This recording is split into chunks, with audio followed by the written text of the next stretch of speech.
রাতের অন্ধকারে যখন স্যাটেলাইট থেকে পৃথিবীকে দেখা হয়, তখন আলোয় ভরা শহরগুলোর মাঝখানে একটি জায়গা প্রায় অদৃশ্য থেকে যায়। সেখানে নেই উজ্জ্বল নগরীর ঝলকানি, নেই মানুষের কোলাহল, নেই কংক্রিটের বিস্তার। আছে শুধু নদীর জালবোনা এক গোলকধাঁধা, কাদামাটির ওপর দাঁড়িয়ে থাকা শ্বাসমূলের অগণিত ছায়া, আর জোয়ারের সঙ্গে ওঠানামা করা এক জীবন্ত ভূমি। দূর থেকে মনে হয় সমুদ্রের বুক চিরে কোনো প্রাচীন শক্তি তার সবুজ হাত বাড়িয়ে রেখেছে উপকূলের দিকে। এই বন শুধু গাছের সমষ্টি নয়, এটি এক নিঃশব্দ প্রহরী, এক অদৃশ্য ঢাল, এক প্রাচীন রহস্য যার গভীরে মানুষ আজও পুরোপুরি প্রবেশ করতে পারেনি। সূর্য ওঠার আগে কুয়াশার চাদরে ঢেকে থাকা নদীর খালে যখন প্রথম আলো পড়ে, তখন মনে হয় সময় এখানে ধীরে চলে, যেন হাজার বছর আগের পৃথিবী এখনও এখানে বেঁচে আছে। আর ঠিক এই জায়গাতেই, যেখানে নদী আর সমুদ্র প্রতিদিন লড়াই করে, যেখানে মাটি কখনো স্থির নয়, সেখানেই দাঁড়িয়ে আছে পৃথিবীর বৃহত্তম ম্যানগ্রোভ বন, সুন্দরবন। আজকের ভিডিওতে আমরা কথা বলবো এই সুন্দরবন নিয়ে। ভিডিওটি যদি আপনি সম্পূর্ণ দেখেন তাহলে এমন কিছু তথ্য জানতে পারবেন যা আপনি আগে কখনো শোনেননি। আর ভিডিওটি ভালো লাগলে অবশ্যই চ্যানেলটি সাবস্ক্রাইব করবেন। তো চলুন শুরু করা যাক আজকের ভিডিও।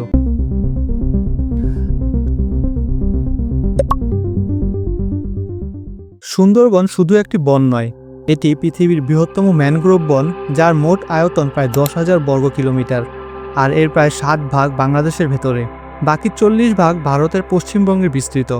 জমি মাপার প্রচলিত এককে হিসাব করলে প্রায় 25 লাখ একর এলাকা জুড়ে বিস্তৃত এই বন শুধু আকারেই বিশাল নয়, গুরুত্বেও অতুলনীয়। কারণ বিশ্বের দ্বিতীয় ম্যানগ্রোভ বন এর তুলনায় প্রায় তুচ্ছ, যার আয়তন মাত্র কয়েক হাজার একর।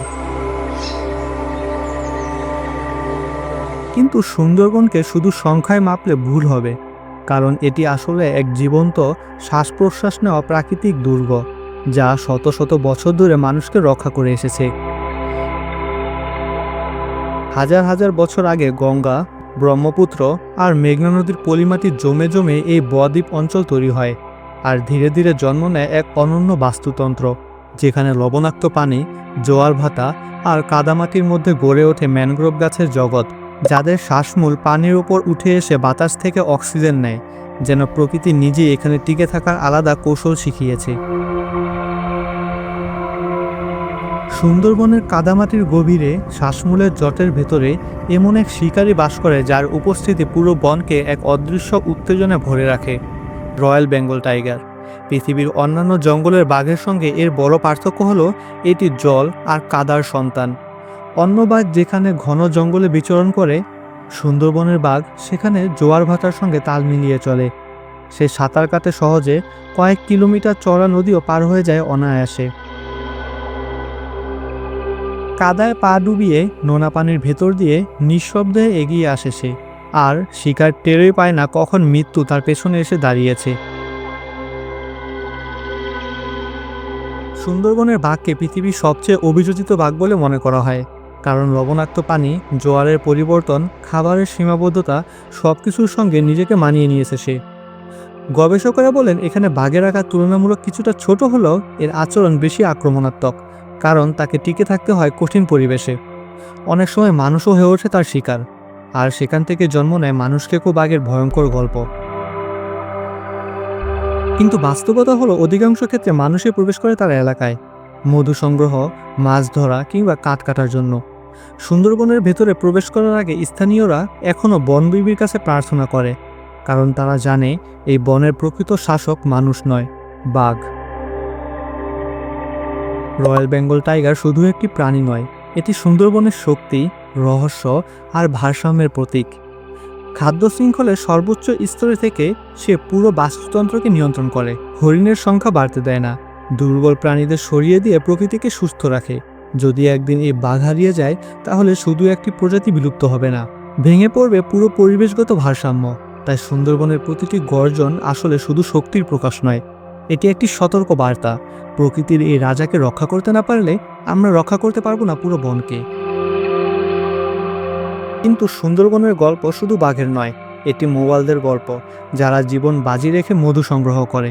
এটি জেলেদের গল্প, যারা জোয়ারের সঙ্গে লড়াই করে মাছ ধরে।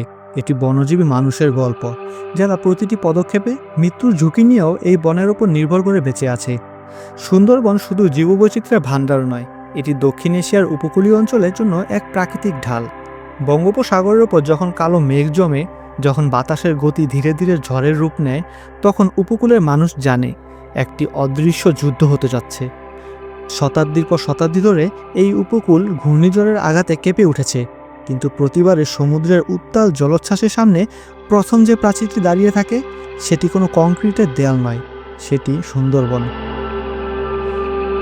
হাজার হাজার কিলোমিটার জুড়ে বিস্তৃত গাছের ঘন জাল, শ্বাসমূলের জট আর কাদামাটির স্তর আসলে এক জীবন্ত ঢাল, যা বাতাসের গতি কমিয়ে দেয়, জলোচ্ছ্বাসের উচ্চতা ভেঙে দেয় আর ঢেউয়ের শক্তিকে শোষণ করে নেয়। 2007 সালে যখন ঘূর্ণিঝড় সিডর আঘাত হানে, তখন বাতাসের গতি ছিল প্রায় 240 কিলোমিটার। উপকূলের বহু এলাকা ধ্বংসস্তূপে পরিণত হয়, কিন্তু গবেষণায় দেখা যায় যেসব অঞ্চলের সামনে সুন্দরবনের ঘন অংশ ছিল, সেখানে ক্ষয়ক্ষতি তুলনামূলকভাবে অনেক কম হয়েছে। একইভাবে 2009 সালে ঘূর্ণিঝড় আইলার সময়ও এই বন বুক পেতে দাঁড়িয়েছিল।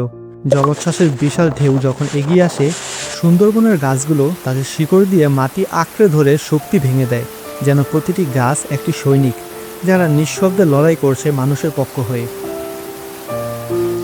বিজ্ঞানীরা বলেন ম্যানগ্রোভ বন ঝড়ের বাতাসের গতি 20 থেকে 50% পর্যন্ত কমিয়ে দিতে পারে, আর ঢেউয়ের শক্তি কয়েকগুণ কমিয়ে ফেলে। শুধু তাই নয়, শিকড়ের জাল পলিমাটি আটকে রেখে উপকূল ভাঙন কমায়, নতুন ভূমি তৈরি করে আর সমুদ্রপৃষ্ঠের উচ্চতা বৃদ্ধির প্রভাব ধীরে করে। অর্থাৎ সুন্দরবন শুধু বর্তমানকে রক্ষা করছে না, ভবিষ্যতের জন্য সময় কিনে দিচ্ছে। কিন্তু প্রশ্ন হলো, এই ঢাল যদি একদিন দুর্বল হয়ে যায়, যদি লবণাক্ততা, দূষণ আর উষ্ণায়নের চাপে সুন্দরবনের বড় অংশ হারিয়ে যায়, তাহলে উপকূলের কোটি মানুষের সামনে আর কোনো প্রাকৃতিক প্রাচীর থাকবে না। তখন প্রতিটি ঘূর্ণিঝড় হবে আরও ভয়ঙ্কর, প্রতিটি জলোচ্ছ্বাস হবে আরও ধ্বংসাত্মক। সুন্দরবন আসলে শুধু একটি বন নয়, এটি বাংলাদেশের উপকূলের নিরাপত্তা ব্যবস্থা, এক অদৃশ্য বীমা, যার মূল্য টাকায় মাপা যায় না। সমুদ্রের সঙ্গে এই নীরব যুদ্ধ প্রতিদিন চলছে। হয়তো আমরা শহরে বসে তা টের পাই না, কিন্তু উপকূলের মানুষ জানে সুন্দরবন আছে বলেই তারা এখনও টিকে আছে। আর তাই সুন্দরবনকে রক্ষা করা মানে শুধু পরিবেশ রক্ষা নয়, মানে লক্ষ লক্ষ মানুষের জীবন রক্ষা। ঘূর্ণিঝড়ের জলোচ্ছ্বাস, লবণাক্ততার আগ্রাসন আর জলবায়ু পরিবর্তনের হুমকির বিরুদ্ধে সুন্দরবন আজও নীরব প্রহরীর মতো দাঁড়িয়ে আছে। অথচ এই বন নিজেই আজ হুমকির মুখে। লবণাক্ততার মাত্রা বাড়ছে, নদীর স্বাভাবিক প্রবাহ ব্যাহত হচ্ছে, চোরা শিকার আর বন উজাড়ের মতো মানবসৃষ্ট চাপ বাড়ছে, আর সমুদ্রপৃষ্ঠের উচ্চতা বৃদ্ধির ফলে ভবিষ্যতে এই বিশাল বনভূমির বড় অংশ পানির নিচে তলিয়ে যাওয়ার আশঙ্কা রয়েছে। সুন্দরবনের প্রতিটি গাছ, প্রতিটি খাল, প্রতিটি বালুচর আসলে এক জটিল বাস্তু সংস্থানের অংশ, যেখানে কাঁকড়া থেকে হরিণ, কুমির থেকে ডলফিন, পাখি থেকে অদৃশ্য ক্ষুদ্র জীব সবাই একে অপরের সঙ্গে যুক্ত। এখানে আছে লবণাক্ত পানির কুমির, চিত্রা হরিণ, শুশুক আর অসংখ্য পরিযায়ী পাখি, যারা হাজার মাইল পাড়ি দিয়ে এখানে আসে। সূর্য যখন অস্ত যায়, তখন লাল আকাশের নিচে কাদামাটির ভেতর দাঁড়িয়ে থাকা গাছগুলোর ছায়া এমন এক দৃশ্য তৈরি করে, যা মনে করিয়ে দেয় পৃথিবী এখনও তার আদিম রূপ পুরোপুরি হারায়নি। সুন্দরবনের নামের মধ্যেই লুকিয়ে আছে সৌন্দর্য, কিন্তু এই সৌন্দর্য কোমল নয়, এটি কঠিন, বন্য এবং আপোষহীন। এখানে মানুষ প্রকৃতির মালিক নয়, বরং অতিথি মাত্র। হয়তো এই কারণেই সুন্দরবন আমাদের শেখায় বিনয়, শেখায় সহাবস্থান। এই বন শুধু বাংলাদেশ বা ভারতের সম্পদ নয়, এটি সমগ্র মানবজাতির ঐতিহ্য। তাই 1997 সালে ইউনেস্কো সুন্দরবনকে বিশ্ব ঐতিহ্য হিসেবে স্বীকৃতি দেয়। কিন্তু প্রশ্ন হলো, আমরা কি এই ঐতিহ্য ধরে রাখতে পারছি? যখন উন্নয়নের নামে নদীর স্বাভাবিক প্রবাহ বদলে দেওয়া হয়, যখন শিল্প দূষণ পানিকে বিষাক্ত করে তোলে, তখন সুন্দরবনে শ্বাসকষ্ট শুরু হয়। বিজ্ঞানীরা সতর্ক করে বলেছেন, যদি বৈশ্বিক উষ্ণতা বর্তমান হারে বাড়তে থাকে, তাহলে এই শতাব্দীর শেষ নাগাদ সুন্দরবনের বড় অংশ হারিয়ে যেতে পারে। আর সুন্দরবন হারিয়ে গেলে শুধু একটি বন হারাবে না, হারাবে কোটি মানুষের জীবিকা, হারাবে প্রাকৃতিক দুর্যোগের বিরুদ্ধে এক অদৃশ্য ঢাল, হারাবে এক অমূল্য জীববৈচিত্র্য। তবুও আশার কথা হলো, এখনো সময় আছে। সংরক্ষণ প্রকল্প, বিকল্প জীবিকা, সচেতনতা আর আন্তর্জাতিক সহযোগিতার মাধ্যমে সুন্দরবনকে রক্ষা করা সম্ভব। কারণ সুন্দরবন কেবল একটি ভৌগোলিক এলাকা নয়, এটি এক অনুভূতি, এক দায়িত্ব, এক উত্তরাধিকার।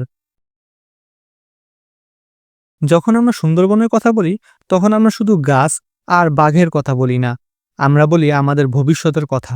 হয়তো একদিন আমাদের সন্তানরা জিজ্ঞাসা করবে, তোমরা কি সুন্দরবনকে রক্ষা করতে পেরেছিলে? সেই প্রশ্নের উত্তরে যেন আমরা মাথা উঁচু করে বলতে পারি, হ্যাঁ, আমরা পেরেছিলাম। পৃথিবীর বৃহত্তম ম্যানগ্রোভ বন আজও দাঁড়িয়ে আছে, কারণ মানুষ শেষ পর্যন্ত বুঝেছিল প্রকৃতির সঙ্গে যুদ্ধ করে জেতা যায় না, সহাবস্থানই একমাত্র পথ। আপনাদের সাথে পথ চলা এখানে শেষ নয়, কারণ আমাদের ইতিহাস আর প্রকৃতির ভেতরে লুকিয়ে আছে আরও অসংখ্য রহস্য। খুব শিগগিরই আমরা নিয়ে আসছি পুরান ঢাকার হৃদয়ে দাঁড়িয়ে থাকা এক অসমাপ্ত রহস্যের কাহিনী, লালবাগ কেল্লা। কেন এই দুর্গ আজও অসম্পূর্ণ রয়ে গেল? এর দেয়ালের ভেতরে ঠিক কী ইতিহাস চাপা পড়ে আছে? আর মুঘল আমলের সেই সময়টা আমাদের আজকের বাংলাদেশকে কতটা প্রভাবিত করেছে? আপনি যদি লালবাগ কেল্লার অজানা ইতিহাস, লুকানো সত্য আর এর পেছনের রাজনৈতিক গল্প জানতে চান, তাহলে এখনই সারসংক্ষেপ চ্যানেলটিকে সাবস্ক্রাইব করে রাখুন এবং বেল আইকনটি অন করুন। আর কমেন্টে জানিয়ে দিন আপনি পরের ভিডিওতে আর কোন কোন বিষয়ে ডকুমেন্টারি দেখতে চান। ইতিহাস, রহস্য, যুদ্ধ, প্রাচীন স্থাপনা, নাকি বাংলাদেশের অজানা কোনো জায়গা? আপনার মতামতই ঠিক করবে আমাদের পরের গন্তব্য।